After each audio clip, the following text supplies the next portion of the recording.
সম্পূর্ণ বিনামূল্যে ভোগ প্রসাদ বিতরণ করা হয়, যেখানে মানুষকে সহযোগিতার হাত বাড়িয়ে দেওয়া হয় এবং কৃষ্ণ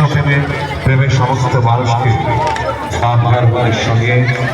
প্রভুপাদের স্বপ্নের সেই চন্দ্রোদয় মন্দির নির্মিত হচ্ছে, তারই আদলে তৈরি হয়েছে বারাসাত নবপল্লী সার্বজনীন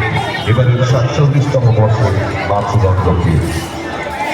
নবপল্লী সার্বজনীন